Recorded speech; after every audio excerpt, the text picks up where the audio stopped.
Fala pessoal, tudo bem? Eu sou Alexandre Ambrosin e esse é o canal Apollo Fisioterapia. O vídeo de hoje nós vamos conversar um pouquinho sobre PIP, sobre recrutamento alveolar, especificamente em pacientes que vão ser submetidos à cirurgia bariátrica.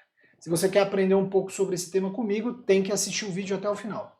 E eu te peço, aperta aí o like, curte o vídeo, se inscreve no canal e também não esquece de apertar o sininho, porque daí você recebe as notificações de que lançamos novos vídeos aqui no canal Apollo Fisioterapia. Além disso, eu quero te convidar para conhecer o nosso material, o nosso e-book. O canal Apollo Fisioterapia, se você fizer aí, ó, escanear o QR Code que está na nossa tela aí, você vai ter acesso ao e-book do canal Apollo Fisioterapia. Você vai poder adquirir o e-book do canal Apollo Fisioterapia. Beleza? Vamos para mais um vídeo aqui no nosso canal, o canal Apollo Fisioterapia.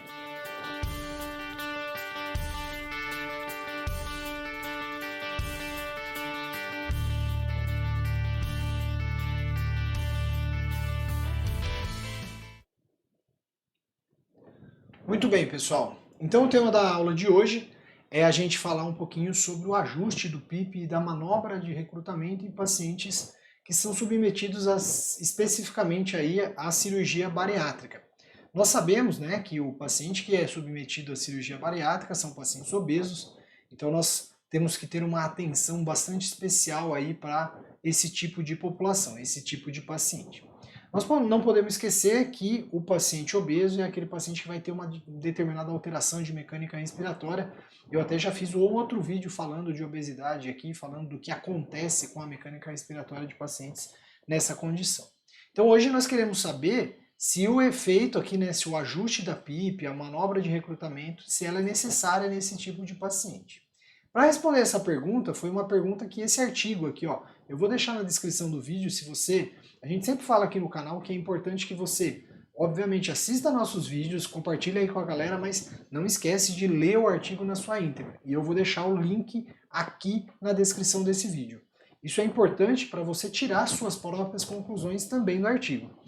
Eu fiz a leitura do artigo e estou mostrando aqui algumas conclusões que eu tenho a respeito disso. Você tem que tirar a sua para você tornar-se, né, um profissional cada dia melhor, ok?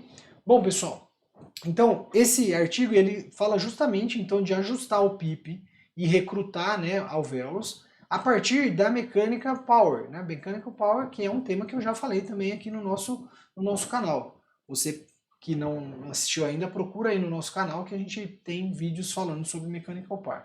E isso eles vão usar especialmente aqui na cirurgia bariátrica.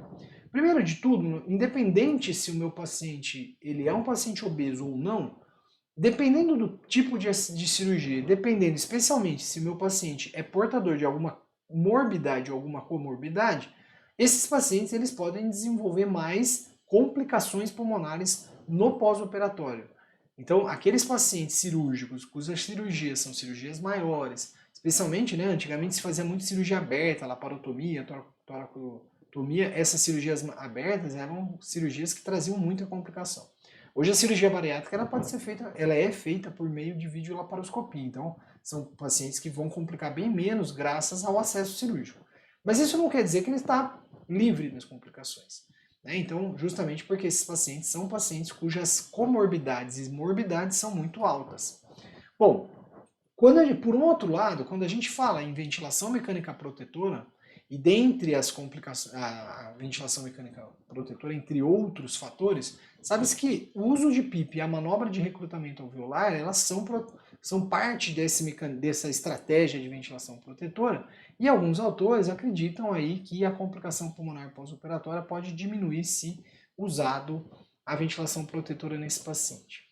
Quando a gente fala aí da mechanical power, né, a mechanical power é uma das variáveis aí que engloba outras variáveis, né, uma medida, é um preditor de efeito aí, né, em relação à ventilação protetora. Então, quanto menor for o mechanical power, quando utilizada uma ventilação protetora, é sinal de que a mortalidade deve cair, e justamente porque a síndrome do desconforto respiratório agudo e a lesão induzida pela ventilação, elas são menores nesse tipo de paciente. A gente sabe, como eu disse no início do vídeo, que os pacientes obesos são pacientes que vão apresentar alterações de mecânica respiratória. Essa mecânica respiratória, então, resumindo um pouquinho aqui para nós, a mecânica respiratória do paciente obeso, assim que ele é sedado, assim que ele é colocado em ventilação mecânica, ele tem uma queda do gradil costal, né, um desabamento do gradil costal pelo relaxamento da musculatura, fazendo com que a CRF diminua muito. E aí, consequentemente, a gente sabe, né, que essa queda da CRF leva à atelectasia, leva à propensão, né, o paciente obeso fica mais propenso, principalmente pela posição que ele fica durante a cirurgia, mais propenso a desenvolver atelectasias. Né? E a abertura e o fechamento cíclico de unidades alveolares também pode acontecer nesse tipo de paciente.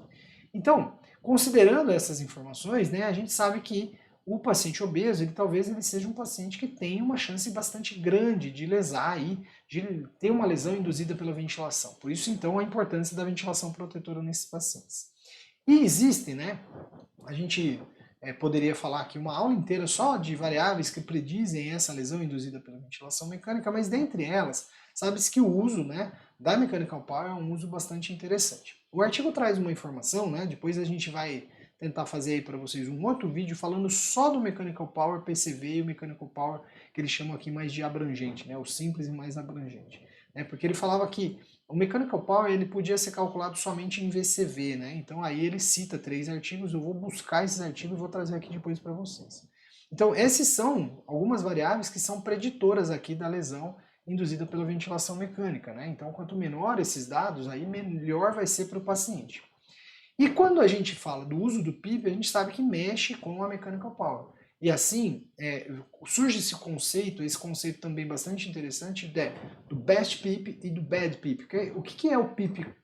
Onde, né, como escolher o PIP de forma que ele se torne benéfico e não maléfico, né? Até onde que ele se eu aumentar, ele é benéfico, até onde eu mexer nesse PIP, ele passa a ser um bad PIP, né? Um PIP maléfico. O PIP é bom ou é ruim, né? Bom, e aí nessa população específica, que é a população submetida à cirurgia bariátrica, a pergunta que fica é, será que se eu recrutar e otimizar esse PIP, eu vou alterar a mechanical power, vou alterar a lesão induzida pela ventilação mecânica, especialmente eu vou alterar as complicações pulmonares nesses pacientes obesos submetidos à cirurgia bariátrica? Para responder essa pergunta, os autores foram lá e estudaram um grupo de pacientes, né? Esse grupo de pacientes eram ASA 3, pacientes obesos com IMC acima de 40. Todos esses pacientes faziam espirometria, eles usavam um outro índice aqui que é o Stop Bang. Stop Bang é um índice que vai falar sobre sono, né, que vai avaliar o sono. Então eles usavam esses índices aqui. E o que eles fizeram? Dividiram em 2 grupos, um grupo chamado grupo recrutamento, né, ou com recrutamento, e um grupo sem recrutamento, onde esse grupo, ele recebia, então, aumentava a pressão controle dele em 2 vezes aquela pico que ele estava fazendo, e aí o PIP ia aumentando até 20, e ele depois fazia uma titulação para o PIP, deixar o PIP na melhor complacência. Já o grupo 2, ele era ventilado de acordo com o anestesista. Né? E isso tudo foi feito na modalidade PRVC, né? A modalidade que é pressão regulada com volume controlado. Muito bem. Dividindo então os 2 grupos, o que foi possível observar? Então eu vou grifar aqui o que tivermos de diferença significativa aqui. Então inicialmente, né, quando você olha para essa primeira tabela e tenta comparar então os 2 grupos, né, a gente grifa aqui o grupo 1, que é o grupo que teve PIP e teve recrutamento, o grupo 2, cujo PIP não foi titulado e não teve recrutamento. Então foram aí 54 pacientes, 56 pacientes de um grupo, 50 de outro. Nenhuma das variáveis, né, quando você pega lá o gênero, a idade, o IMC, o próprio tempo cirúrgico, que é um tempo importante, as variáveis hemodinâmicas, eles não diferem entre os grupos. Quando você acompanha também a dor, eles acompanharam a dor desses pacientes, né, que seria determinante também para a formação das atelectasias, a escala analógica visual não teve problema, não teve diferença. Aqui também, né, o score Stop Bang, como eu disse para vocês, não há diferença. E vejam, olha que interessante, né, só para uma informação a mais aqui para nós. Os pacientes, né, quando a gente tem aqui pacientes obesos, se a gente pegar qualquer um dos grupos, a gente vê então que o VF1 dele está aqui, um VF1 dentro da normalidade, que cai um pouquinho, né, para 72 de VF1 depois, né, um ml, aqui está em ml, né. A capacidade vital também tem uma pequena queda, e esses pacientes quando a gente pensa em porcentagem, eles não são pacientes obstrutivos.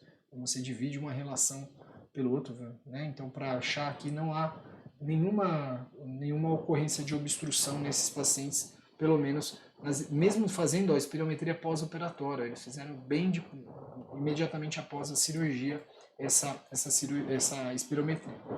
Agora, o resultado principal desse estudo está nesse slide, que a gente vai ver o que é o efeito do recrutamento e a titulação do PIP. Lembrando que esse efeito ele foi feito durante a cirurgia. O paciente foi estubado logo após, mas isso manteve o paciente durante toda a cirurgia, o recrutamento, ele recebia recrutamento 2 vezes durante a cirurgia.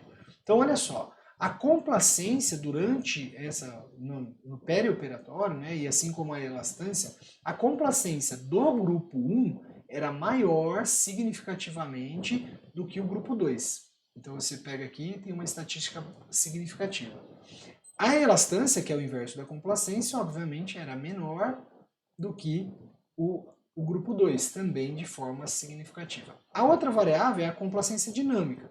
Então aqui, que avalia a mecânica pulmonar, estática, né? E aqui a complacência dinâmica, ela também, então quer dizer, até mesmo o componente resistido e o componente de gradil melhora no grupo 1. Então mostra aqui uma complacência dinâmica maior também de forma significativa. Quando a gente vai descendo aqui, então a gente pega o nível de PIP. Eu tenho lá um PIP um pouco maior nesse grupo, então está em mediana. Vejam que existe uma variação muito grande aqui não houve grande variação. Olha lá, então os anestesistas que escolheram mantinham aí de 6 a 8, né, de PIP. O pico de pressão durante o intraoperatório, olha aqui, ó, menor significativamente. A frequência respiratória pequena, quase houve diferença, né? Não houve diferença em relação à mediana, né? Mas pelo P aqui quase houve diferença significativa. Quanto ao volume corrente, nenhuma diferença significativa, não houve, né? 440 e 470, não é uma diferença estatisticamente significativa. O CO2 foi mantido dentro da normalidade, como era o proposto pelo próprio estudo. Agora, a saturação de oxigênio ela teve uma diferença que foi estatisticamente significativa, 97,7 foi o que teve de valor mediano, porém aqui, né, a gente tem que lembrar dos conceitos aí de fisiologia, 96% não é uma saturação baixa, né? Mesmo aqui, ó, tendo a variabilidade aqui de 95% a 97%.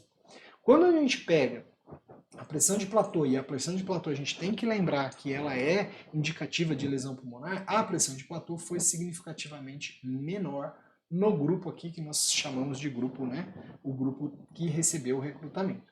Quanto ao drive pressure menor, assim, menos lesão. Vejam que aqui, ó, eu tenho drive pressure de 14, lembrando que acima de 13 eu já tenho chances de lesão, e tenho pacientes aqui com 16 de lesão. O mechanical power, tanto esse simplificado que a gente fala total ou de componente dinâmico geral, né? O mechanical power foi menor nos dois grupos, ó, foi menor no grupo 1, nas duas variáveis, né? Mostrando então esse efeito tão benéfico aí do recrutamento e da titulação do PIP nesse grupo de pacientes. As conclusões que a gente pode tirar aqui é que, então, pacientes obesos com tendência de atelectasia, eles vão se beneficiar, né, do recrutamento alveolar e dessa otimização do PIP. Por que nós vamos ver esse benefício aí? Porque ele otimiza a complacência, ele melhora a complacência e aumenta, né, e diminui a elastância. Ele diminui o drive pressure, que é um indicativo de lesão, diminui a mechanical power e assim diminui as complicações e, consequentemente, também diminui a lesão induzida pelo ventilador mecânico.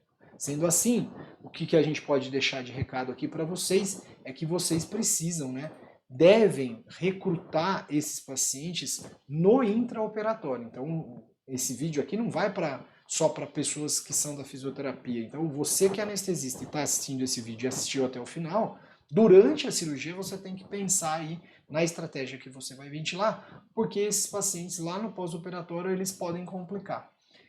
Esse estudo tem uma limitação, esses pacientes não foram acompanhados no pós-operatório. Se eu encontrar alguma coisa falando desse acompanhamento e saber como que esses pacientes se comportam no pós-operatório, eu trago aqui com mais um vídeo para vocês, no Apollo Fisioterapia. Combinado, pessoal? Eu peço aí que compartilhe com o maior número de pessoas esse vídeo para fazer chegar para todo mundo essa informação que é bem interessante a respeito do uso do PIP e do recrutamento alveolar. Combinado? Um grande abraço para vocês e até a próxima no nosso canal, o canal Apollo Fisioterapia.